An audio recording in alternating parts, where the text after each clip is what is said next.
하나님 사랑합니다. 정말로 사랑합니다. 할렐루야. 오늘은 하나님 마음에 맞는 사람이라는 제목으로 함께 은혜를 받고자 합니다. 본문은 사울 왕과 다윗 왕에 관한 이야기를 신약 성경에서 짧게 표현한 부분입니다. 하나님은 사울 왕을 세우셨지만 마음에 들지 않았습니다. 그래서 왕을 폐위시킵니다. 그리고 마음에 맞는 다윗을 왕으로 다시 세우십니다. 하나님의 마음에 맞지 않으면 어떤 왕이든 사람이든 저주를 받아 망합니다. 영혼도 망하고 육체도 망합니다. 왕도 하나님께 저주받으면 영혼이 망해서 지옥 형벌을 받습니다. 그러나 하나님 마음에 맞으면 누구나 복을 받습니다. 거지 나사로와 부자의 비유에서 부자는 저주를 받아 지옥 가지만 거지 나사로는 하나님 마음에 들어 구원받아 영생을 얻어 아브라함 품에 안겼다고 말씀을 하고 있습니다. 한쪽에 있는 강도도 십자가 위에서 즉시 용서함 받고 오늘 너는 나와 함께 낙원에 있으리라 하면서 그 영혼을 구원하시는 것을 볼 수 있습니다. 하나님 마음에 맞으면 구원받고 하나님 마음에 맞지 않으면 왕이라도 버림받는 것입니다. 오늘 이 말씀을 생각하면서 함께 은혜를 받기를 원합니다. 하나님 마음에 맞는 사람이 되려면 먼저 알아야 될 것이 하나님 마음에 들지 않는 사람은 어떤 사람인가? 어떤 사람이 하나님 마음에 들지 않은가? 그 사람이 어떤 행동을 했기에 하나님 앞에 버림을 받고 저주를 받는가? 이걸 배워야 됩니다. 그 대표적인 사람이 사울왕입니다. 사울왕은 에브라임 산지에 살고 있는 베냐민 지파 사람이고 유력한 사람 그래서 유력한 사람은 부유한 사람, 그리고 그 마을에서 영향력 있는 사람, 그러니까 다른 사람보다 좀 모든 면에서 월등한 사람, 재물이라든지 지위라든지 이런 것이 유력한 사람, 기스라는 사람의 아들이었습니다.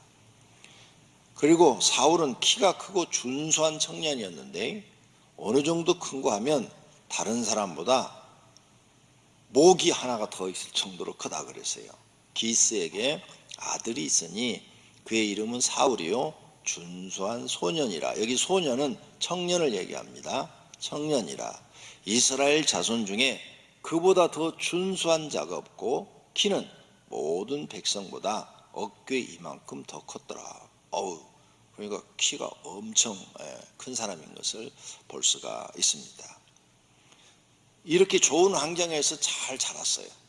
그런데 그 집에 키우던 암나귀를 한 마리를 잊어버렸어요. 그래서 아버지가 사울한테 너 가서 암나귀 찾아와라. 그래갖고 동네를 다 돌아다니는데 없어. 그래서 그 이웃 동네까지도 가는 거죠. 그래서 자꾸 범위를 넓혀서 종들하고 같이 찾다 보니까 사무엘을 만나게 됩니다. 사무엘이 그를 보고 하나님께서 그들을 왕으로 세우라 그래요. 이스라엘 백성들이 계속 사무엘한테 찾아가서 우리한테 왕을 세우소서, 우리한테 왕을 세우소서. 이스라엘에 그 당시에 왕이 없었어요. 이스라엘의 왕은 하나님이셨고 하나님의 뜻을 전달하는 선지자들이 있고 제사장이 있는 거죠. 그래서 사무엘은 제사장도 되고 선지자도 돼요.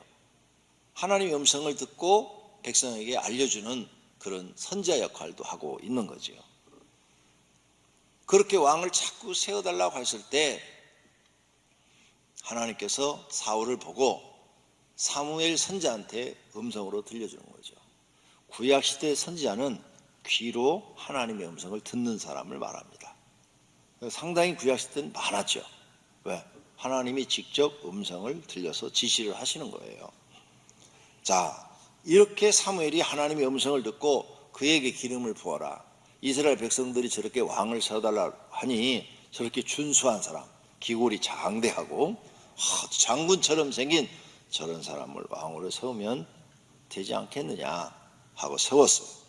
그래서 사무엘이 기름병을 가져다가 사울의 머리에다 붓고 입 맞추고 여호와께서 너에게 기름을 부으사 그의 기업, 이스라엘이 하나님의 기업이요, 그 기업의 지도자로 삼지 아니하셨느냐 하면서 사울을 왕으로 축복 기도를 해줍니다. 이때부터 사울은 이제 이스라엘의 왕이 돼서 처음에는 아주 몇 사람 안 따르죠. 점점점 사람을 모아서 전쟁이 벌어지니까 전쟁터에 나갑니다.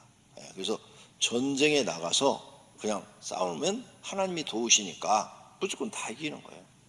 사울 왕한테 하나님이 함께 할 때는 백전백승이에요. 전쟁에 나가면 다 이겼어요. 그러다 보니까 이스라엘 사람들이 존경합니다. 하나님이 함께한 증거는 뭐냐? 성령이 충만한 사람이에요. 하나님의 영이 그와 함께했다고 성경에 기록되어 있어요. 사무엘상 10장 10절에 그들이 산에 이를 때에 선지자의 무리가 그를 영접하고 하나님의 영이 사울에게 크게 임함으로, 그렇죠? 하나님의 영은 성령을 말해요. 성령이 사울 왕한테 임했다는 거죠. 그리고 사울이 성령에 의해서 예언도 했다는 거죠. 그래서 저 사람이 예언도 하네? 그러면 저도 선지자 중에 하나인가? 이렇게 말도 했어요. 이렇게 성령이 충만했을 때는 전쟁에 나가면 백전백승이 다 되는 거예요. 우리 성도님들 무슨 일이 잘 안 되세요? 성령에 충만하지 않기 때문에 안 되는 거예요. 하나님이 도우시면 다 되죠. 전능하신 분이신데요, 못하실 분이 없는 분인데, 죽은 자도 살리시는데요, 그분이 하면 다 되죠. 지금 안 돼요? 하나님이 안 도우시는 거예요. 왜 안 도우실까? 성령에 충만하지 않으니까 안 도우시는 거예요. 이런 걸 성경을 통해서 우리가 배워야 돼요. 나는 왜 맨날 실패할까? 내 머리만 믿고 하니까 안 되는 거죠. 근데 여러분을 재벌이 도와줘 봐요. 재벌이 너한테 내가 1,000억 밀어줄게. 1,000억 사업 한번 해봐. 되죠. 그러면 1,000억 갖고 하면 한 5년 하다 망할지 몰라도 5년 하다 망해. 1,000억 다 까먹었어. 야, 부족한가 보다. 1조 밀어줄게. 그럼 또 1조 갖고 한 20-30년은 해먹을 거 아니에요. 그리고 또 좋은 사람들 쓰면은 경험을 바탕에서 성공할 수 있죠. 성도님들을 하나님이 밀어주면 되겠죠. 그게 성령 충만이에요. 네? 하나님의 영이 사울에게 임하니까 전쟁에서 항상 승리해서 존경받는 하에서 와, 사울 왕이 우리를 이끄니까 우리가 전쟁에서 다 이기고 우리가 살기 편하게 됐다. 이제 감히 이웃 나라가 우리나라 침범 못한다. 막 이스라엘 백성들이 자부심이 생기기 시작한 거죠. 이렇게 잘 나가는데 또 계속 전쟁은 일어나요. 옛날에는 전쟁이 많았잖아요. 이웃 나라들이 자주 이웃 나라들을 침략을 했잖아요. 우리나라도 얼마나 침략을 많이 당했습니까? 옛날에는. 이렇게 6.25 전쟁 이후 한 몇십 년 동안, 한 60년 동안 전쟁이 없이 이렇게 살고 드물지요. 우리나라 조선 역사에 보면. 옛날 사람들은 전쟁을 좋아한 것 같아요. 그래서 계속 전쟁이 일어나니까 이제 전쟁을 하러 갔는데 하나님 앞에 번제를 드리고 전쟁터에 나가야 되는데 사무엘 제사장이 안 오네. 사무엘 제사장이 와서 번제를 드리고 이제 나가 싸워야 되는데 기다리다가 사울 왕이 에이 내가 해버려 그러고 자기가 해버렸어요. 근데 레위기서에 보면 제사 번제를 집례하는 것은 제사장밖에 할 수가 없어요. 왕은 절대 하면 안 되고 왕의 다른 사람도 해서는 안 돼요. 제사장 외에는 제사를 드릴 수가 없어요. 제사를 드리면 거기에 이렇게 써놨어요.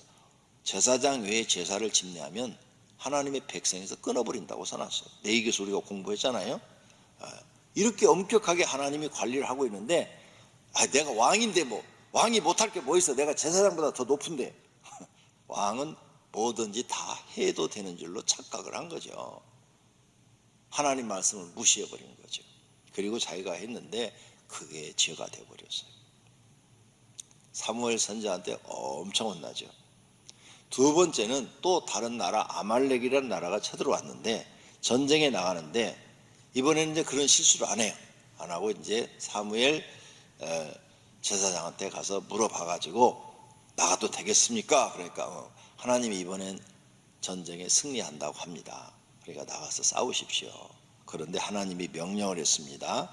아말렉을 쳐서 그들의 모든 소유를 남기지 말고 진멸하십시오.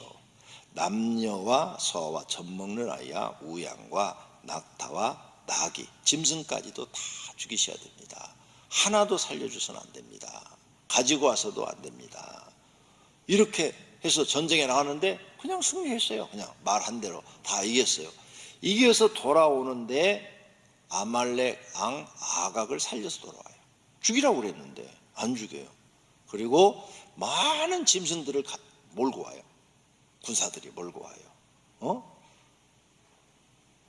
그래서 왕이요, 하나님이 다 진멸하라고 그러는데 왕은 왜 다 살려갖고 옵니까? 그러니까 사울이 이렇게 말을 해요.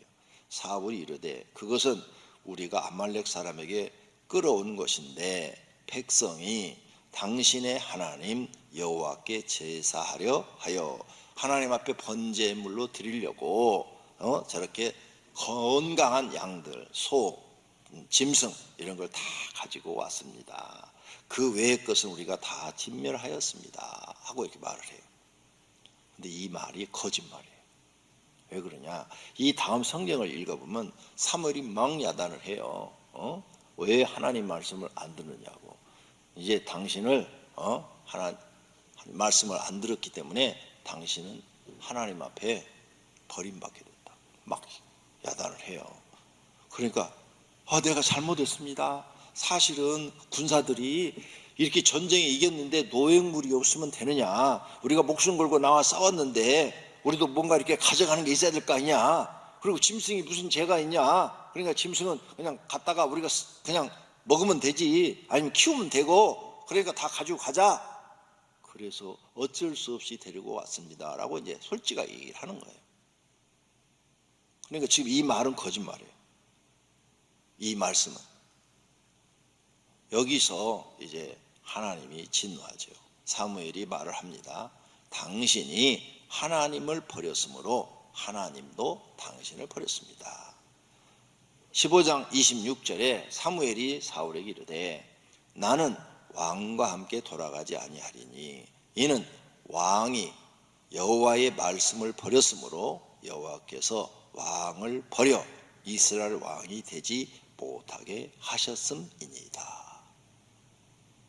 그래서 지금 사무엘이 하는 게 아니에요. 사무엘의 귀에는 하나님의 음성이 들린다니까요. 선지자들은 음성이 귀로 들려요. 귀로. 지금도 그런 사람들이 있어요. 귀로 하나님의 음성을 듣는 사람들이 있어요. 하나님이 살아계시기 때문에 그런 거예요. 하나님이 안 계시면 그런 말이 안 들리겠죠. 귀로 들리는 거예요. 그러니까 그대로 전하는 거예요. 그리고 막 이 다음 성경을 읽으면 사무엘이 가서 막 펑펑 웁니다. 펑펑 울어요. 슬퍼서. 저 사울 왕이 왜 내 말을 안 들어서 저렇게 하나님 앞에 버림을 받고 저주를 받게 되는가 하고 막 펑펑 웁니다. 여기서 이제 하나님은 떠나버리죠. 사울 왕 떠나고 이제 네 마음대로 살아라. 하나님이 떠나면 어떤 일이 벌어지느냐? 악신이 들어가요. 악신이 바로 들어가서 번뇌케 되었다 그랬어요. 번뇌한다.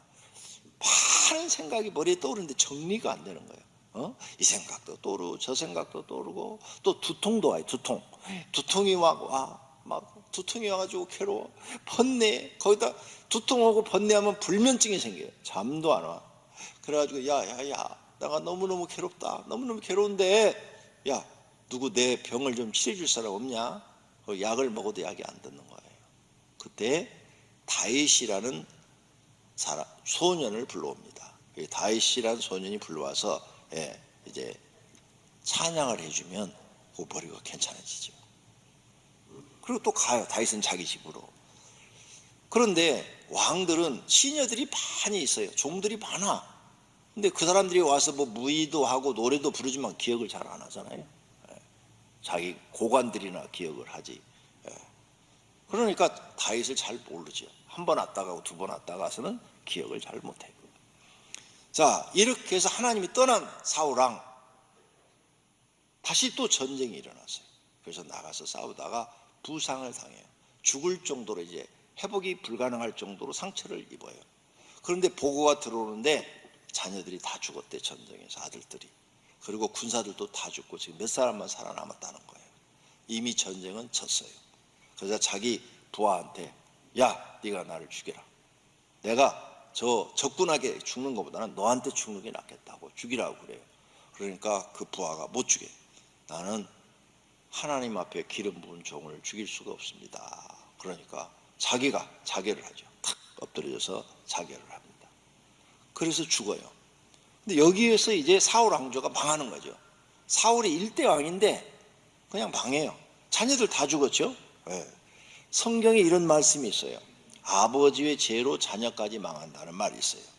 10계명 중에 제2계명 출애굽기 20장 5절입니다. 나를 미워하는 자의 죄를 갚되 아버지로부터 아들에게로 3, 4대까지 이르게 하거니와. 하나님을 미워하는 죄가 뭐예요? 하나님 말씀을 안 들으면 미워하는 거예요. 그래서 3, 4대까지 이 저주가 임하니까 사울왕의 죄로 그 아들과 그 손자들까지 다 죽어요.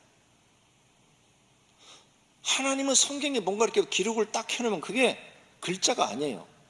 살아있는 하나님의 말씀이에요.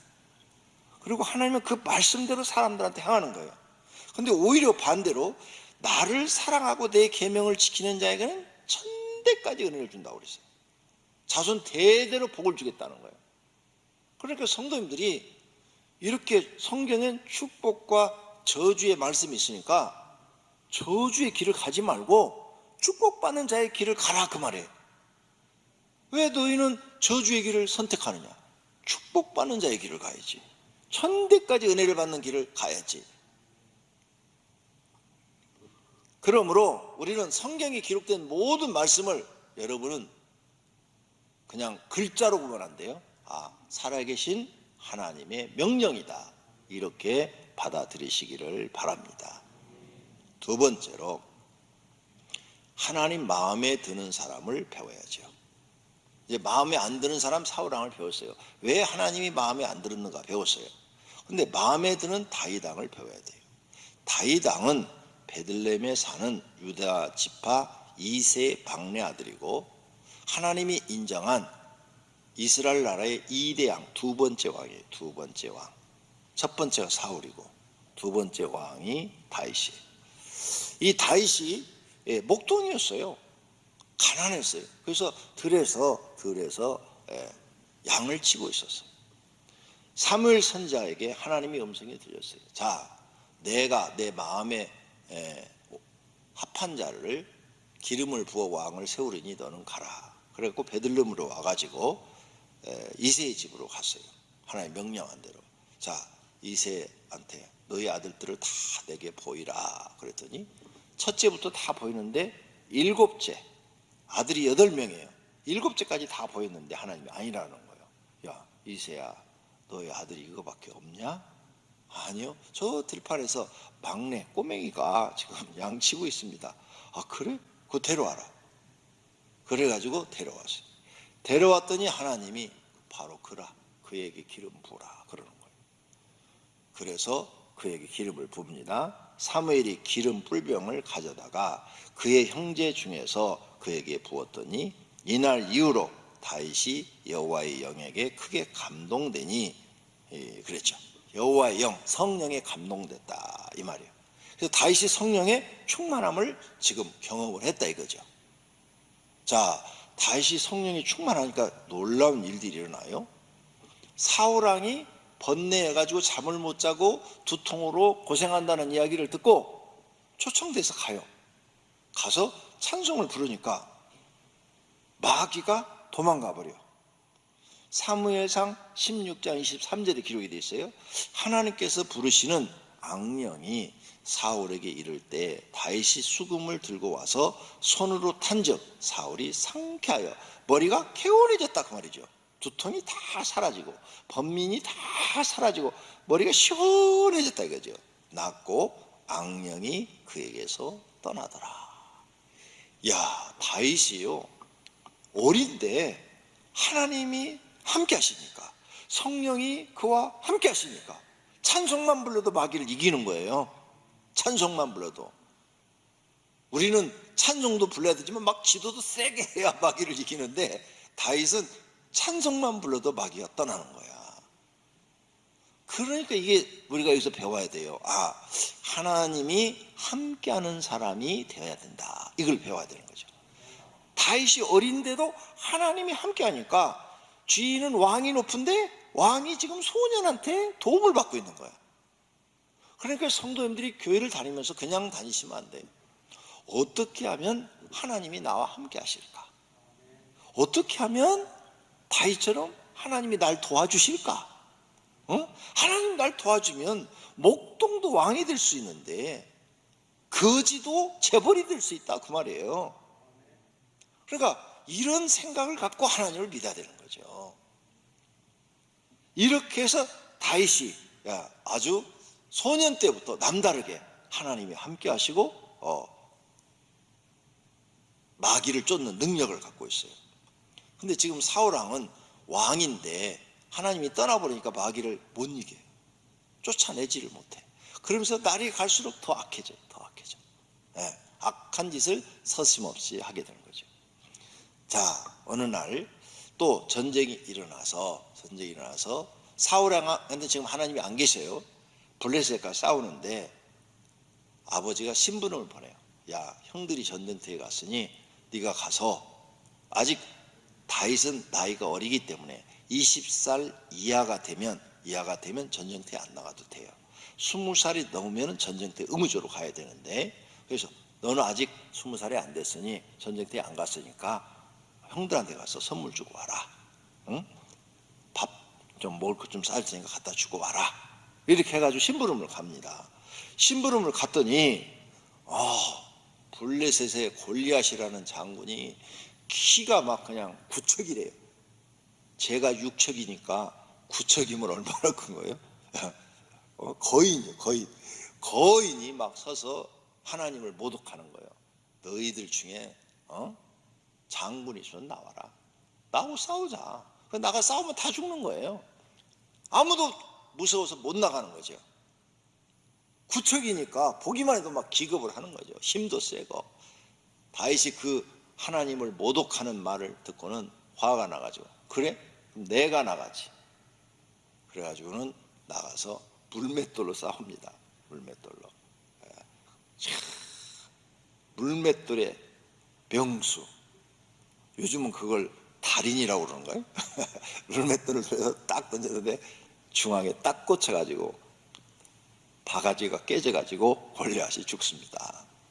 그래서 칼이 없으니까 골리앗의 칼을 가지고 목을 잘랐다고 그랬어요. 그걸 딱 들으니까 적군 블레셋이 겁이 나서 다 도망가 버렸다고 그랬어요. 이야, 이때 장면을 한번 생각해 보세요. 엄청난 일입니다.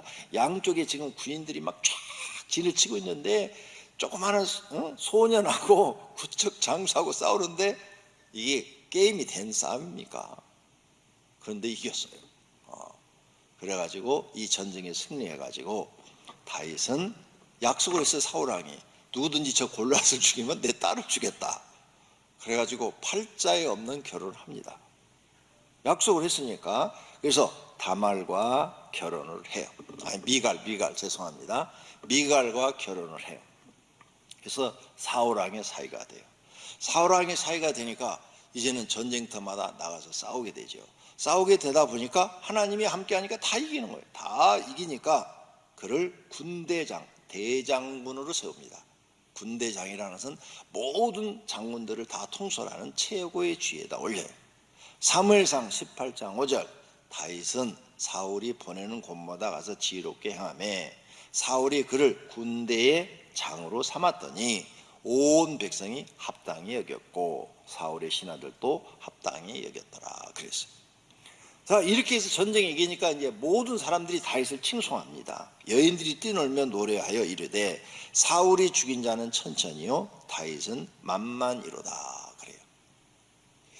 자, 여기서 우리가 또 배울 게 있어요. 다윗은 성품이 장군 성품이 아니에요. 다윗은 우리 한국 사람들이 성품하고 비슷해요. 한국 사람의 80%가 내성적이랍니다. 그리고 여러분 내성적이죠? 저도 내성적이에요. 내성적인 사람, 한국 사람의 80%가.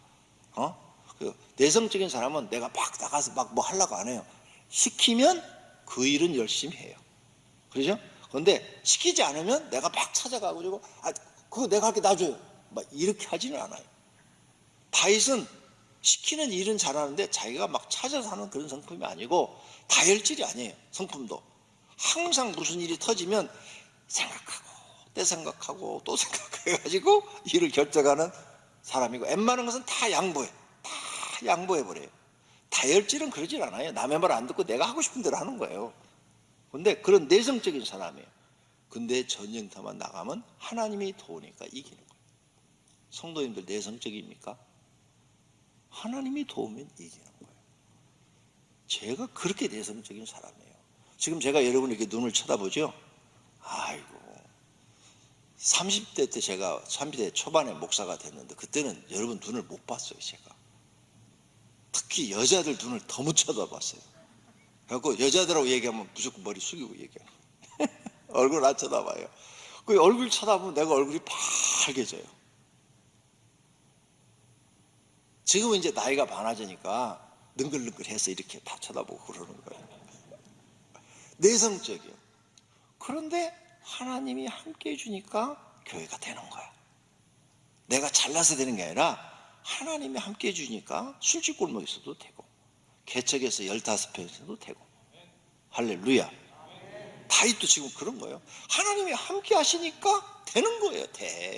성도님들도 하나님이 함께 해주면 되는 거예요. 코로나19 시대도 되는 거예요. 그게 중요한 거예요. 그리고 어떻게든지 하나님이 나와 함께 하려면 내가 하나님 마음에 맞는 사람이 돼야 되는 거죠. 그래서 다윗은 왜 하나님 마음에 맞아서 이렇게 끝까지 함께 해줄까? 오늘 그걸 배워갖고 가셔야 되는 거예요. 자, 이렇게 다윗의 인기가 높아지니까 사울은 시기하고 죽이려고 해요. 그래가지고 자기 사위잖아요. 사위도 아들이잖아.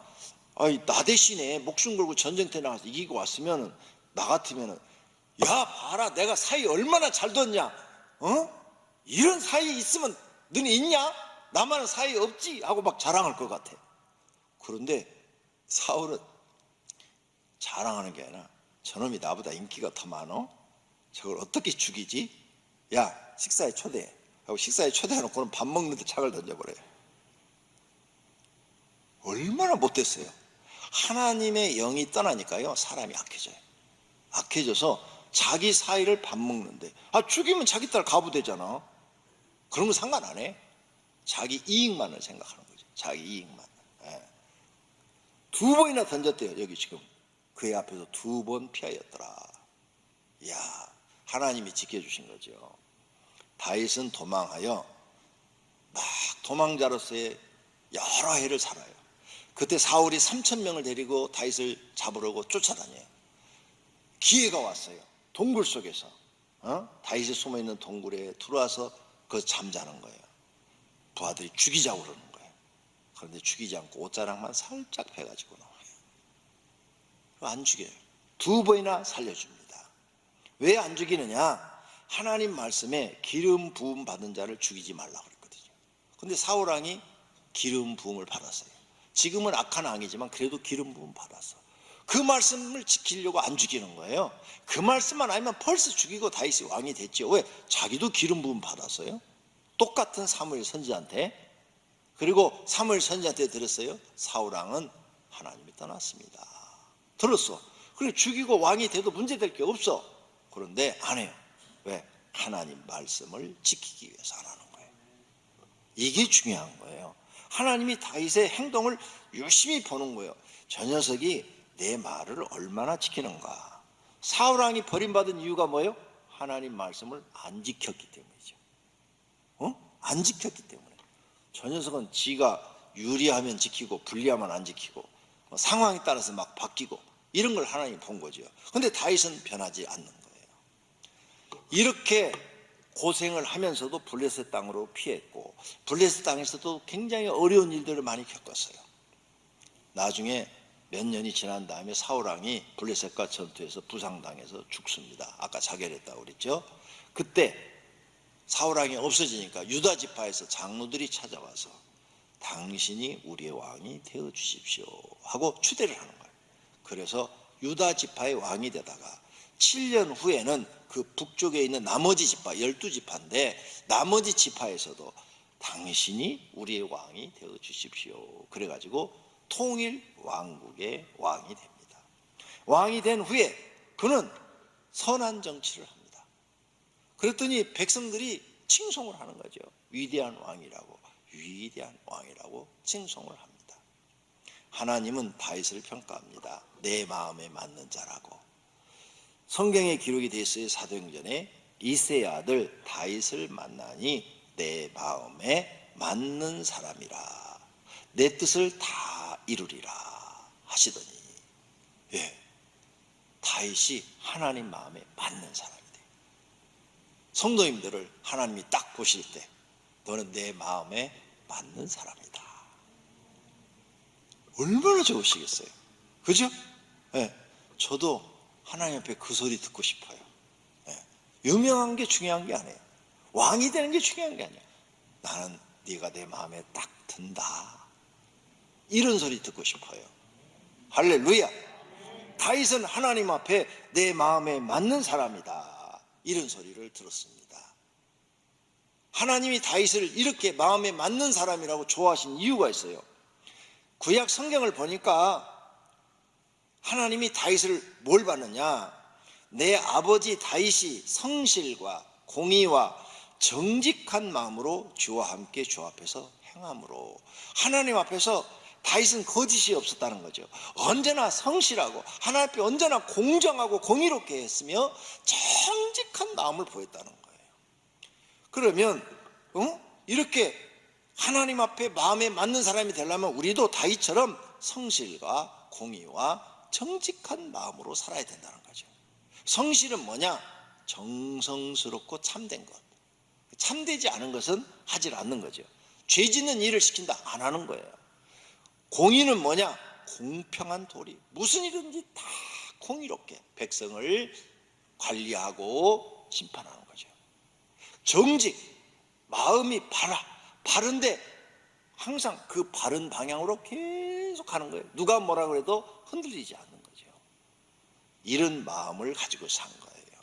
성도님들도 성실하고 공의, 정직을 하나님께 인정받으시기를 바랍니다. 세 번째로는 하나님 마음에 맞는 사람이 되려면 하나님이 무엇을 원하는지를 알아야 합니다. 사울왕은 상황에 따라 마음이 변해요. 다윗왕은 그냥 극심한 고통 속에서도 변하지 않아요. 하나님 말씀을 지켜요. 이게 중요한 거예요. 사울왕은 자기에게 유익하거나 불리하면 하나님의 말씀도 버려버려요. 그리고 자기 생각대로 해요. 다윗은 자기 목숨이 죽음에 처할지라도 하나님 말씀을 철저하게 지켜요. 다윗은 요처럼 고난이 와도 변함이 없어요. 아브라함처럼 변함이 없어요. 모세처럼 변함이 없어요. 하나님은 이것을 귀하게 여기신 것이에요. 하나님을 믿고 의지하고 사랑하되 변함이 없는 사람을 귀하게 여기십니다. 좋을 때나 나쁠 때나 변함없이 하나님 말을 순종하는 사람을 하나님은 좋아하십니다. 성도님은 어떤 사람이 좋습니까? 사울과 같은 사람이 좋습니까? 아니면 다윗과 같은 사람인가요? 다윗이겠죠. 그러면 나는 하나님 앞에 어떤 사람이 되어야 될까요? 다윗과 같은 마음을 갖고 사는 사람이 되어야 할 줄로 믿습니다. 하나님께 인정받으려면 다윗을 배워야 할 줄로 믿습니다. 다윗 왕처럼 성실과 정직과 공의를 실천해야 돼요. 말로만 하면 안 돼요. 어떤 상황에 있어도 변하지 말아야 돼요. 다윗은 자기 삶의 모든 결정을 성실과 정직과 공의의 기준을 두고 살았어요. 그리고 판단하고 결정했어요. 목동 때도 성실했어요. 대장국직을 맡았을 때도 성실했어요. 도망자로 고통을 받을 때도 성실했어요. 왕의 직분을 맡았을 때도 성실했어요. 정직한 사람을 신조로 삼고 살았어요. 백성을 공의로 다스렸어요. 그래서 백성들에게 칭송을 받았습니다. 성도님도 그렇게 하시면 하나님 마음에 맞는 사람이 되는 줄로 믿습니다. 다윗은 자신의 욕심을 버리고 하나님의 뜻을 이루어 드리려고 했습니다. 다윗은 왕의 자리를 탐하지 않았어요. 목동 시절이나 대장군 시절이나 도망자 시절이나 변함없이 하나님의 말씀대로 살았지, 나 왕 시켜주세요 이런 기도를 한 번도 한 적이 없어요. 부하들이 사울왕 죽이고 왕이 됩시다 그래도 안 돼. 하나님이 하실 때까지 기다려. 그리고 도망자의 삶을 살았어요. 높은 자리를 한 번도 탐하지 않았어요. 하나님께 주신 이치에서 최선을 다하여 하나님을 섬기며 말씀에 순종했어요. 이런 다윗을 하나님이 때가 되니까 높여주신 거예요. 적은 일에 충성하는 자에게 많은 것을 맡겨주신다고 그랬습니다. 그 주인이 이르되 잘하였도다. 착하고 충성된 종아, 내가 적은 일에 충성하였음에 내가 많은 것을 내게 맡기리니. 즉 성도님들이 무슨 일이든지 그 적은 일, 남들이 하지 않으려는 그 적은 일이라고 하는 그것을 열심히 하고 주인의 눈에 들면 쟤는 됐구나, 마음에 맞아요. 마음에 맞으니까 더 많은 것을 그에게 맡겨준다고 그랬어요. 내 마음에 안 든다고 적은 일을 소홀히 하면 그 있는 것도 뺏어버린다고 그랬어요. 다윗은 이렇게 하나님 앞에 쓰임받은 것입니다. 성도님들도 다윗처럼 신앙생활 하시기를 바랍니다. 그러면 하나님께서 인정하실 줄로 믿습니다. 자신이 손해를 보아도 피해를 당해도 오직 하나님의 말씀대로만 사시면 하나님은 상을 주실 것입니다. 다윗처럼 어려움 중에도 말씀대로 사는가를 하나님께서 테스트해 보실 수도 있습니다. 욥은 테스트를 받았잖아요. 이렇게 테스트해 보셔요. 입에서 어려움 중에 감사와 찬양이 나온가를 테스트하실 수도 있습니다. 고난이 클수록 기도하는가도 테스트하실 수 있습니다. 욥과 같이 테스트를 당할 수 있다는 것입니다. 그러므로 흔들리지 말고 변함없이 충성을 하나님께 보이시기를 바랍니다. 그래서 하나님 마음에 맞는 사람이 되시기를 축원합니다. 결론으로 하나님은 마음에 맞는 사람을 찾고 계십니다. 그런 사람이 있으면 하나님이 함께 하시고 많은 능력을 그에게 주고 상을 주시려고 하십니다. 고난과 고통 중에서도 하나님의 은혜를 기억하고 변함없이 말씀대로 사는 사람입니다. 부유함과 행복 중에도 변함없이 선과 의를 행하며 말씀대로 사는 사람입니다. 환경에 따라 변하는 사람 하나님은 좋아하지 않습니다. 자기 이익을 위해서 변질되는 사람도 좋아하지 않아요. 하나님은 자기 편리할 대로 이용하고 말하는 사람도 좋아하지 않습니다. 하나님은 감정적으로 하나님을 믿는 사람도 좋아하지 않습니다. 하나님 마음에 드는 사람이 되십시다. 하나님 마음에 맞는 사람이 되면 영생을 얻고 하늘의 상급도 받고 땅에서 복도 받습니다. 모두가 그렇게 되시기를 축원합니다. 두 눈을 감으십시오. 그리고 결심의 기도를 하십시오. 하나님 마음에 맞는 사람이 되겠습니다. 나도 다윗처럼 살겠습니다. 결심하시면 하나님이 기뻐하실 줄로 믿습니다. 기도하겠습니다. 하나님 아버지, 각자 기도합니다. 하나님 마음에 드는 사람이 되기를 원합니다. 다윗처럼 정직하고 성실하고 공의로운 사람이 되기를 원합니다. 어떤 환경이 돼도 변하지 않는 사람이 되기를 원합니다. 하나님 마음에 맞는 사람이 되면 하나님이 함께해 주시고 부족한 사람에게 은혜와 능력을 주시고 하나님이 상도 주시고 복도 주시는 것을 믿습니다. 또 때가 되면 높이셔서 하나님의 영광을 나타나게 하는 줄로 믿습니다. 오늘 이 말씀을 들은 모든 성도들은 하나님 마음에 맞는 다윗과 같은 사람들이 되게 하옵소서. 하나님 마음에 맞는 사람, 얼마나 좋은 이야기입니까? 듣기만 해도 좋습니다. 모든 사람이 다 하나님 마음에 맞는 사람들이 되기를 소원합니다. 이들의 결심이 이루어지게 하옵소서. 예수님의 이름으로 기도드립니다.